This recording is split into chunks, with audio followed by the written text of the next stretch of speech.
Welcome back. It's Rotten and Clowny casting turn 3 of the Sirs in-house Dominions game. Sirs being a community of players who have been playing Dominions together for years. Some suck, some are pretty good. This is also the second recording of this turn, so we are going to be somewhat perfunctory for this episode. You're getting the speed run on this turn because reasons. Anyways, let's start with the messages. We got from Rignon, who is being played by Kodo, who is known to be, in my opinion, a total sociopath diplomancer.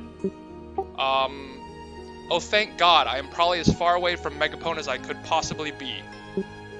That is... Which is fair. That is a sentiment of any player on this board that is not next to Megapone. Opposite, if you are. Water plus... You know, I think Megapone... Because last time he picked Facia on an island, right? I think he knows that his crackdown, hardline style of aggressive Diplo combos well with nations that people can't or cannot reasonably fight. Yep. If that's why he's doing this, then fair enough. I guess it would also work well as like a hard pop kill nation. To reduce the incentive to kill him. Maybe you know, Megapone he shouldn't plays find out LA about Relay, which I think is the worst combination of pop kill and underwater you could possibly imagine for a nation. It is. Completely untouchable. So we have a message from Naba, which is being played by Kaloth. Interesting. Doggo accidentally sent his message to everyone instead of just Rotten. I still won't jump anyone with underwater scum. I'll find a way to beat him. So Kaloth is, like I said before in the Lost recording, Kaloth, his policy for underwater is to kick them off the coast, not let them have a single piece of land, no Diplo. And even though he's Naba, even though his god is not amphibious, even though he doesn't have an underwater bless, or as far as I can tell, any amphibious units whatsoever, he is dedicated to fighting this underwater threat. And we theorize that he may not be factoring in the fact that MA East is actually strong on land. Right. It's not someone you can easily bully like any Pelagia. I mean, he should know this. This is famous. I gotta double check his bless. It might have fire res, which is a... If I recall correctly, it is just off. Yeah, I think you're right. Anyways... But any gen has fire resistance built in. In the Discord Although channel... many of his troops are not gen. You know, people might be shitposting, but in the Discord channel, it seems like there's already a coalition forming to keep the fish off land. Uruk, played by Swan, one of the better players in this lobby. I'd say Hive and Swan are probably the best in the lobby right now. Pretty basic. He wants forests for resources so he can make his big scales troops, the Iron Warriors from Uruk. Understandable. We got Kalum, who is... He's looking for prey. His prey was going to be Nid, but his Hydra told him not to do that. In fact, begged him not to do that. So Kalum has a Dracolich, and they're really letting the Wake Dracolich get to their head. If I recall correctly, Grant, who is the main player of Kalum, was talking to his Hydra about just sending that Dracolich onto Nid. So I talked to Grant about that, actually. And he was saying, you know, he has an idea. So, the Sacred Bowman that Kalen has, he said he did test it, and Withering Weapons does apply. And you said Decay is effective against Nid Bethed. And we also saw that Werdrake, who's playing Nid, didn't recruit his Sacreds. Instead he bet on Mercs for, like, turn 1. So, Grant has flying scouts, and he did see that. So, he thought he could run in with his Dracolich and, you know, take his cap, like, turn 3. The question is whether the Dracolich would die to PD, which it very well might. It depends if it has Bear Clan or not, I think. That's the big question. Which, that is something that's pretty easy to test. Neither of us actually knows offhand what PD type. And it has, I think it's Cub Warriors. They're like the main force. Right. In other words, it seems like you know, Grand wasn't being as unreasonable as we thought. I still don't think that, you know, you're not gonna siege. First of all, you make a permanent enemy. Second of all, you have an awake expander. Now you have to like leave it on someone's cap against like heavy enemy dominion. It's like even if it succeeds, it's like what do you get out of this? What do you get out of this? You get a capital later at the cost of like half of your expansion, which is not a very good trade. Right. It is. I have been tempted by rushes myself. The idea is fun. You have performed rushes yourself. I recall you losing a war to Jarkill on turn 6. Okay, that's the famous one, but I also rushed Grand in that Utgard game that you like kicked my ass with the teleporting army, and that worked out well for me until, you know, like later fights happen. I was pause 1 for a bit there, but that wasn't gonna last because like my second or third game or something. I was not prepared for the mid game. Many mistakes were made in that game. God. And I could not tell you whether the rush was one of them, because it's been a while. The rush was not. That was... Okay, well, in any case, there was a battle in Griffin... So, Maringnon expanding. We saw this already. It's him giving his crossbowmen Ignite Arrows, Enchantment 2. Which, frankly, I don't think they need to kill Indies. Like, I don't think the Flaming Arrows is much of a value add here. It's very killy, but as you can see... You know what, I kind of want to... Actually, can we look at the overview of troops here and see, of his dead units, how many were killed by friendly fire? Like, the crossbowmen were all killed by enemy archers, but of his melee units. So there's... Just look at the damage log of the dead ones and see. I suspect all of them died to crossbowmen. What I want to see is... Well, okay, I guess we can't... What are you looking for? I wanted to look at the crossbowmen's kills, but I guess a lot of those would also be enemies. Yeah, it's much faster to look at the dead melee units. Yeah, there's 7. Which, we definitely saw the crossbowman, like, shooting into his own troops, so he took a lot of casualties from crossbows. His own crossbows. Honestly, if Maringnon keeps on, like, expanding this way, I can see them taking a lot of unwanted attrition and fucking up their own expansion. Even if you have no plus, the Knights of the Chalice are very good expanders, but they are resource intensive, so maybe he wants to clear his cap circle before he uses them. Yep. This is Uruk. What do we have here? We have pretty much our starting army. Archers. Archers up front with the Prophet. They can get some hits in, and then the army walks up to them when the Indies... We'll see if it...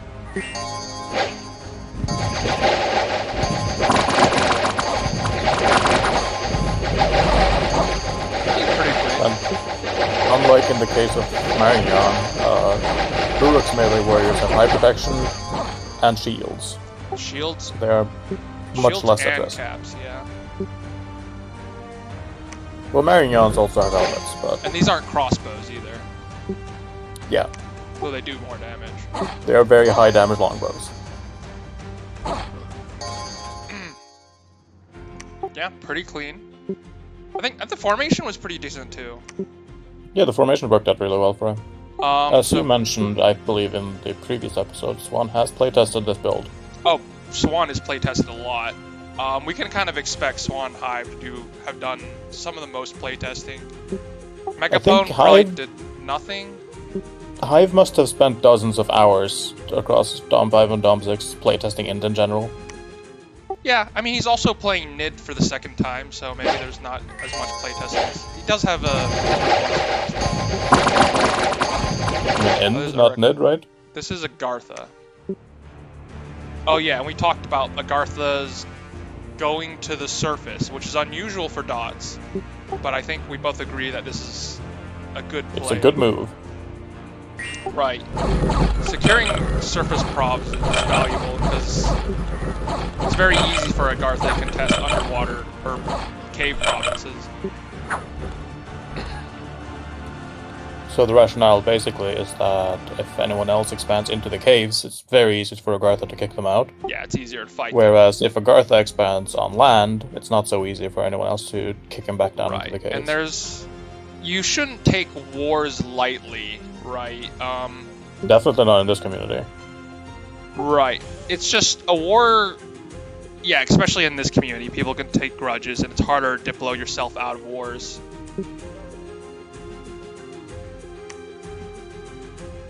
So, ideally, you just want a war on your own circumstances.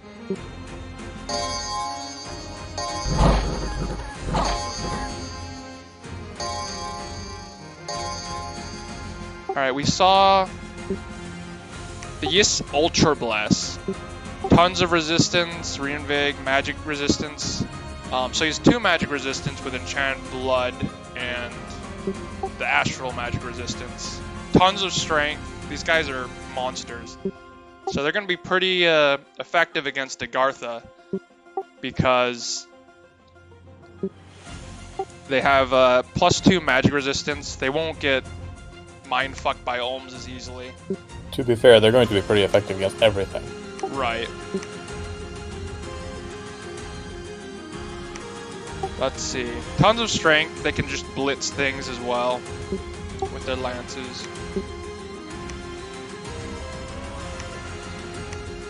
Does the strength best apply to the fiery breath? No. Surely not. Yeah, that'd be crazy. I'm fairly confident it does, but I can check real quick. Heroism, awareness. So they're also defense tanks with awareness and defense skill. So it's kind of light on that. And heroism. Yeah, Fiery Breath does not get strength added, so it's just a flat 6 fire damage. Yeah, complete monsters. Let's check. Pretty clean expansion. These are fairly weak units, so.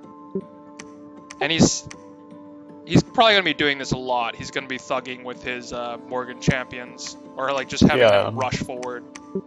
Losing those units is kind of whatever. What's the income of that province, considering it only had 8 defenders? That's a shockingly high population. It's 8,000, not that much. This is so for every 1,000 population, they conscripted 1 guy. That is a very. It almost seems like he failed expanded into that already, but I don't think that happened. I don't recall that happening. Right. So this is just an oddly weak province. He seems surrounded by a lot of fairly weak provinces. That's underwater for you. Indians mostly suck.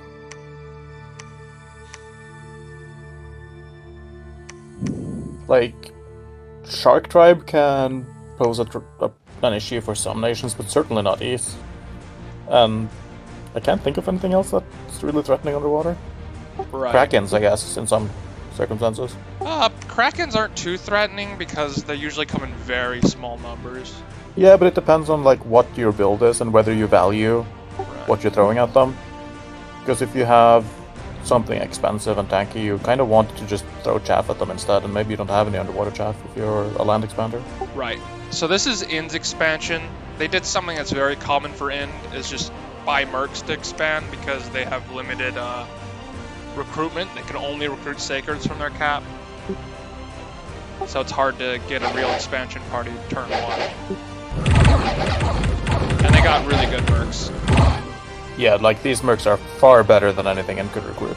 Prot 50, 26 damage. I thought they had higher combat speed than that. They also come with line formation. Very good for playing these box formation reviews. He did lose 10% of them, but they're still good to expand some more. Oh yeah. So he did take some attrition. I think these guys are prone to attrition because they don't have shields. Yeah. We can probably look at Ind's other expansion Low so defense. we can look in order instead of looking in like order of reports. Let's see. Ind has another one down here. Double expanded. There's a sacred expansion army. So they effectively have 2 expansion armies. And this is the first we've seen of Ind's Bless, because we lost the recording. Yeah, Undying +10, Strength +2, Enchanted Blood So pretty moderately strong bless. It seems like they still want to go scaled with this bless, but they want troops that have, you know, good HP, strength, some magic resist, healing, Yeah, and with better the attacks. Baculites at least, like with just the 2 strength and the heroism, which will bring them to 3 stars very quickly, they're going to be able to punch through some things that End basically could not otherwise, but they're not taking like a huge can opener bless, they're taking basically the smallest strength bless they can get away with without Right. getting, like, that stops them from getting hard countered by protection. Right. It's kind of like bare minimum keep my troops from. Yeah, like they'll do a moderate amount of damage, and they do have double health basically from the Undying, Double health and is also interesting. Double health and Undying plus the Enchant Blood keeps them from dying due to losing too much HP from yeah, but- it substantially reduces their attrition expansion Right. because they're gonna get a fair bit of health back while the Indies are routing. and you want a lot of sacreds on you. You get a lot of sacreds no matter what you do on End. Yep, it temples. Each temple provides you 1 more sacred recruit from the cap, right? Correct. Although Baculites and Mirror Guard are just hard limited, so most of them will be Soldier Priest targets. It should also be mentioned that having so much HP from Undying can probably bog up the board a bit, so it can keep the front line holding while Inns has their communions that are spiting like crazy. They are able to recruit, I think, any temple they can start recruiting Holy Threes. Just That's for, like, correct, but low they do take spikes. 4 commander points. Right. Expensive. And as I don't know if we discussed this in the lost recording, but those high holy priests Ind can use to recruit barbarian tribes. I think we mentioned that in a recorded episode, so I won't go over it Right. in detail again. But basically, they can get these barbarian troops, which mostly suck, but they can also get some blood mages out of it. Alright, we have There are plays you can make with that. we have a double expansion from Calum, probably a Draco Lich, and then some Scales troops they're able to recruit. Okay, let's check out. I think he's updated the Draco Lich script, maybe not. If I recall correctly, it's just attacking rear. Yeah, seems like it.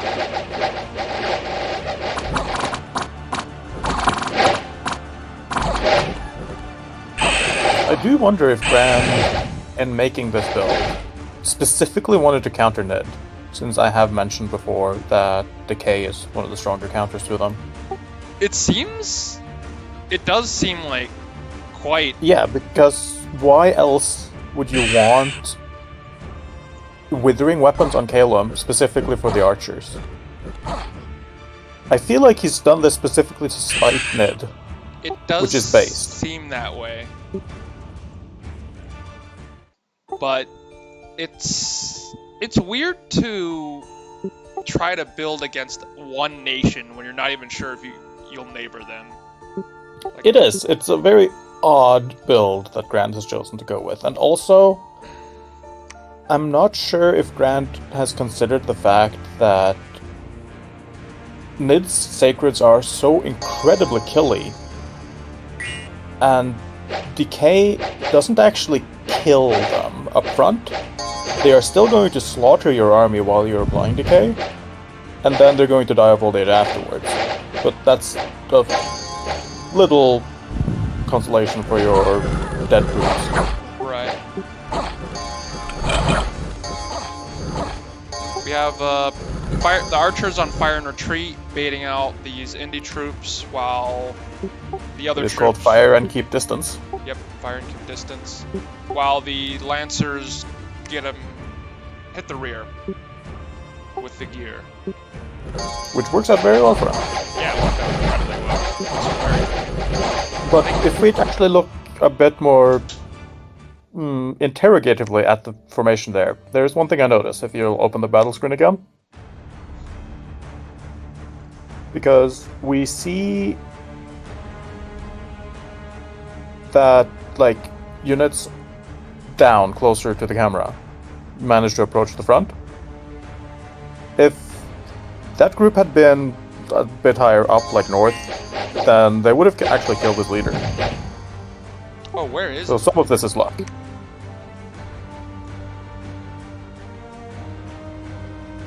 You see what I'm saying? Because all of the units over there take off, and the leader is left standing alone. Right. It could have happened. He could have got sniped by a group. Yeah, because you see them approach the archers there, but they could have very well approached the caster and might have reached him in time to kill him. I do wonder if we're going to see that happen in Grand Expansion. It is a Of course, priest. it's not likely to, because the Lancers do tend to take up the attention of the northernmost host. Yeah, I think Kalem battles are decided pretty fast. They sure are. Anyways, this is pretty clean expansion for Kalem. Very low attrition for troops that are prone to dying. And indeed only cost 10 gold, so that's only a 50 gold loss for that expansion. And then we have, I believe this is... That is Nid. It's the first Nid expansion on turn 3. Notably with no sacreds. Yep, got mercs instead of sacreds. If I recall correctly, we still haven't seen Nid's Bless. Because I don't think he used a prophet for this. Yeah, he said we're expecting Nid and Yes to be the most heavily held. But unlike Is, Nid actually can build scales, but if I recall correctly, his scales do not imply that he did build for scales. Right, he has Death, he has Yeah. Sloth, he has Gold, We're clearly seeing a Hellbless here. Drain. He might not have, what is the opposite of production? Sloth. Oh, that is Sloth. He does Okay, have so Sloth. Order he might have. He doesn't have Turmoil, by the looks of Right. it. Are you able to open, like, the event history with the Omniscience mod? Seems not. Hotkey is I, if I recall correctly.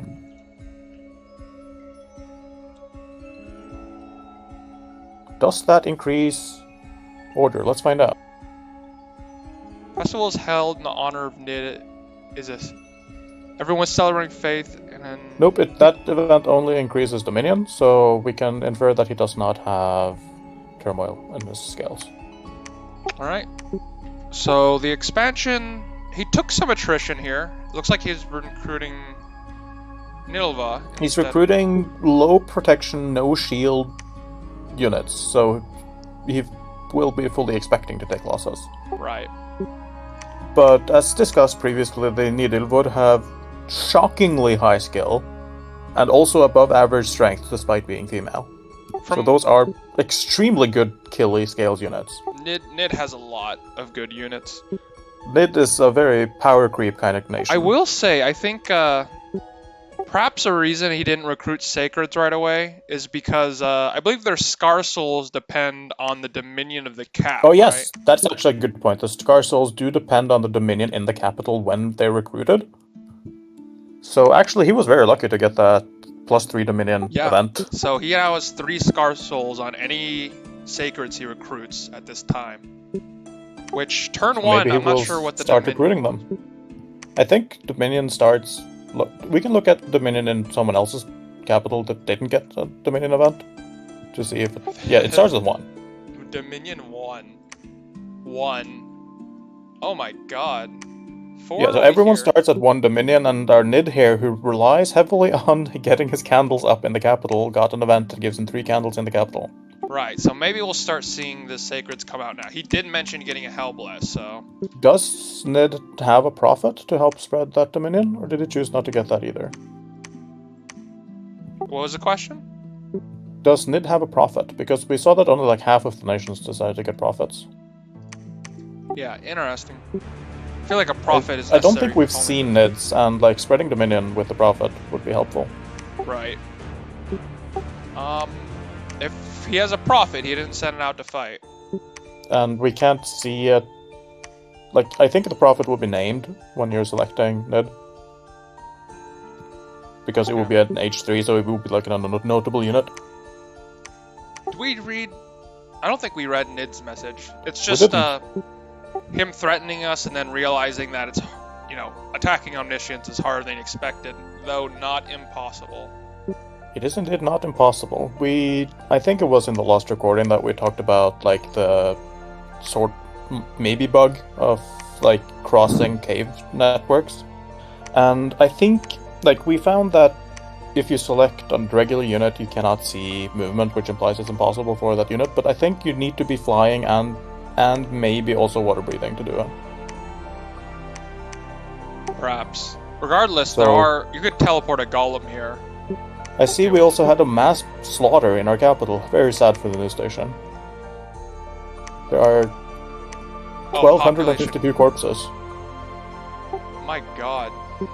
Are we a pop kill nation? Are we a pop kill nation? It feels a lot like it. No pop kill on those guys. It would be kind of funny if our Dominion spread if we're a pop kill nation. Oh, thank God we're over here by ourselves. I think it's possible that... Because there's fog of war underground, so it's possible they, like, can't see this province. So they can't teleport. They almost certainly can't. Yeah, I don't think you could teleport to a province that's in fog of war. I believe you cannot. But I believe you potentially could move to it if that thing has not been fixed. Right. Possibly. Potentially. I'm not sure. I think the reason why the map movement isn't showing is because it's an underwater prov, actually. Because if you look here, you can see it shows the map move to this, but not. Yeah, but even if you select another underwater province, it doesn't show map move to Omniscience. So I think you have to be flying to do it. Perhaps flying amphibious unit. All right, let's check. So we saw Nid's expansion. Time to see Nabaz. So it's probably gonna be their god and then some Scales troops. You say probably as if there's any chance it's anything else. Hey, who knows? Maybe we got some thugs out. And this guy's going to clean personal misform, mirror image, unseen, body ethereal. With the Blessed Nabat shows, he's not going to want to use Malakat as thugs very early. Because he has only awe, and they do need some spells and items to get online as thugs. They're not the kind of cap-only mage that you would risk losing on solo expansion. Because they're expensive and extremely powerful. Yep. They're flyers too, right? Anyone with any experience fighting Malikat has PTSD from it. Yep, pretty cheap, effective thugs. We have the Camel Rider expansion. The Falcons holding up a bunch of troops. And soaking some lances. So I think we mentioned the lances. If you dodge a lance, it preserves the lance, the charge, right? It doesn't waste the lance. And then Falcons have very high defense, so it's possible. But like, if they fail the lance, they're going to try the lance again, and they're not going to move on before the Falcon is dead, so there's a 50% chance that it's the lance that kills it instead of a broadsword. Or are these the Cav that have only lances? Yeah, the Cav have their own attack, but I think they have very low attack. Yeah, they also have the horse's hooves, which could kill the Falcon. A bit of a blunder with the positioning here, with enemy melee units reaching archers. Yeah, it was not pretty, but they cleaned it up. How expensive? Yeah, the Addites are very powerful. Yeah.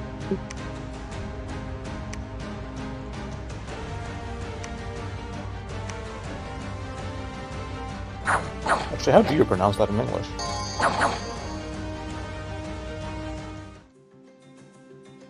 Alright, so this was a slaughter. This was a lot of attrition. For a fairly expensive unit, 23 gold. But I believe these are recruit any waste, right?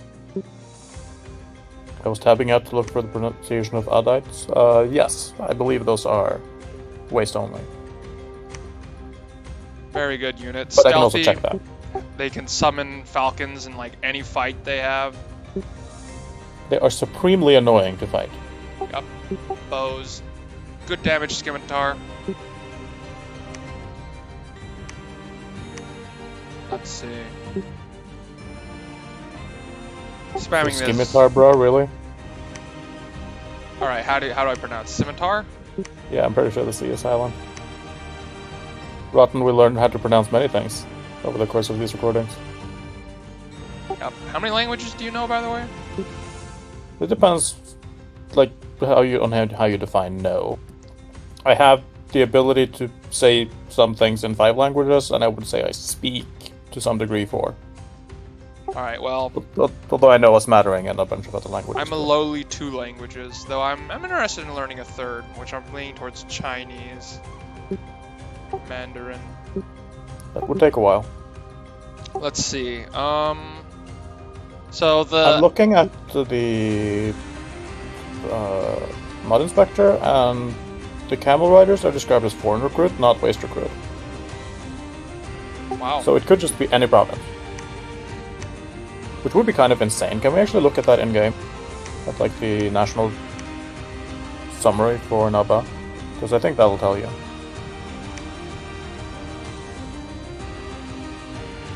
You could just mouse over the... Yep. Yeah, it's just any province, okay. Any province, yep. 23 gold, very odd. Very specific amount of gold. But yeah, these are spammable units, and they're absolutely a nightmare to deal with. I think I have seen these camel riders actually beat Nidbethed in like notable quantities. The Falcons hold up the Nidbethed, and then bows shred the Nidbethed, who... yeah, Nidbethed don't have very high protection. Right. They don't have shields, and I don't think they have helmets either. I think they do have helmets, but they're like leather. Let's check it out. Nope, no helmet. You're right. Maybe in Comfies the sprite looks like it's wearing a hat. It does, doesn't it? Maybe it's a cowl. That's why I was confused. Maybe in Comfies they have a helmet. Which I feel like would be... Don't give these guys a helmet. Snidbathed, I will be upset. These guys have enough. Yeah, they don't need any help from Comfies. Alright, so...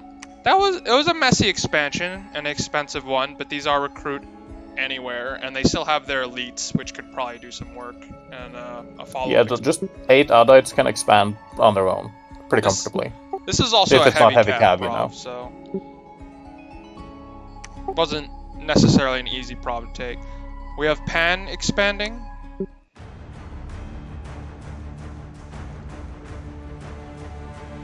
And we talked about this. So Pan's Bless is, well, we don't really see the Bless. He doesn't bless, but he has Enlarged, which is innate. And this is also likely to be the entire Bless because of how expensive Enlarge is. And as we discussed in the last recording, Enlarge is a bit of a mistake on Pangaea for 2 reasons. One is that they can easily cast it. Like, Pangaea will have so many mages capable of casting Enlarge should you want that. And the other is that enlarging a Centaur makes it 1 to a square, which halves your attack density. Which does not seem like a good trade-off, especially when you're sacrificing scales for it. It's pretty noticeable. I think I've actually... I want to say... People have discussed Enlarge, even knowing that it's 1 to a square on Pan. Because... Yeah, it's definitely not obviously a mistake, but in light of the fact that you can easily cast it, I would say that there is basically no reason to take Enlarge on Pan. I think you could potentially make raiding easier with, like, not that they need. Yeah, that's actually a fair point. Like, as also discussed, I think in episode 1, they can like cross hostile terrain a lot because they're stealthy. So maybe that's some kind of breakpoint for movement, like crossing a hostile province into another hostile province. But it's also, I mean, does Pan get line formation? Surely they do on their Centaurs. Yeah, they do. So yeah, if like 10 Centaurs can form a 10 wide line as opposed to 5-1, which is relevant. That's also, but yeah, it is a trade-off. Right. I just think larger is a very spendy bless in general. It's not a bless I like very much, just because of how expensive it is. Right, it is expensive. I think for a Doom stack, it's probably just a complete nerf, like a full line. Yeah, definitely. It's bad, but in small numbers it can be good. Let's see. So they have only 2 provinces. Alright, so we saw Calum. This was in 2nd expansion, which I think we also saw. Then Pythium doing 1 expansion. Let's check that out. So Pythium is being played by Chicken. I think we get first sight of the blessing here.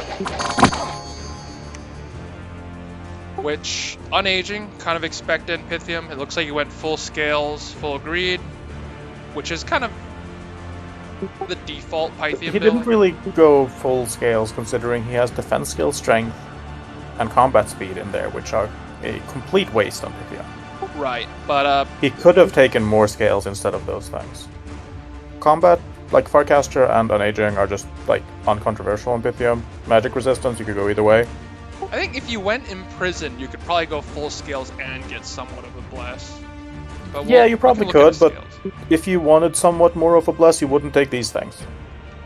I think he definitely could have. We just talked about this. Like Arcane Finesse is huge because they're yeah.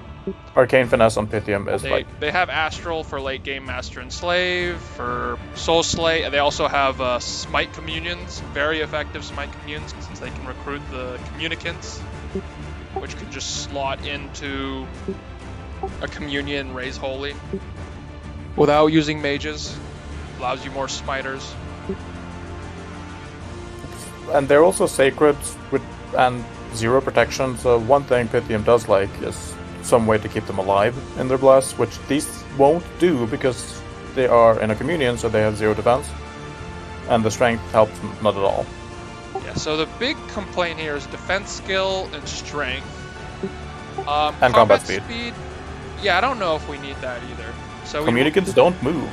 And if your mages are moving, they probably shouldn't be. And if you have one mage that needs to move for some specific reason, you can give him choose to move faster. Yeah, I think the way we'll see if maybe there was some kind of thought put into this. That he has a certain build idea in mind, a certain type of thug for this. But always possible.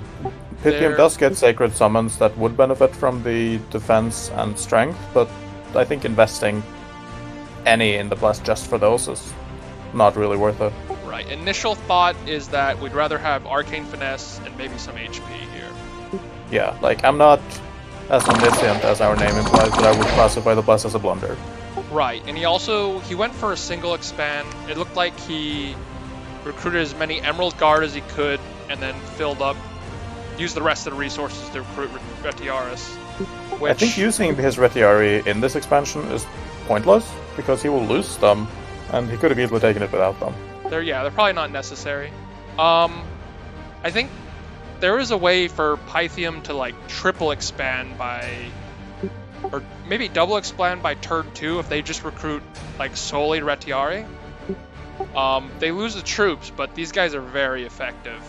Yeah, Pythium has a really rather large toolbox full of quite strong tools.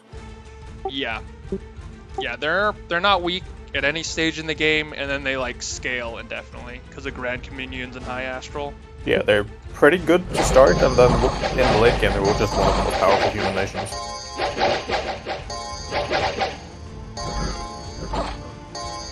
And the only reason I don't say one of the most powerful nations full stop is that being human comes with a lot of disadvantages in the late game.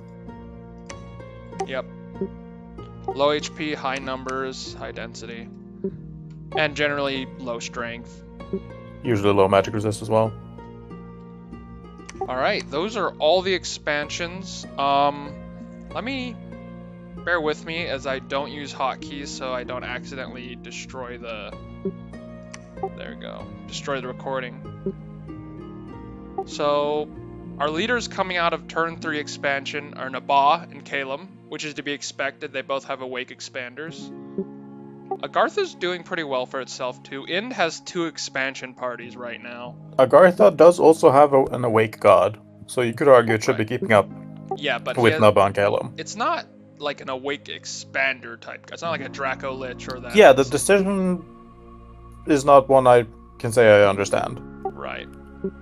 Dots must have some rationale for it, but I think I don't know what it was. So, last time I played with Dots, I showed him that he can thug his cap onlys pretty effectively, and I think he might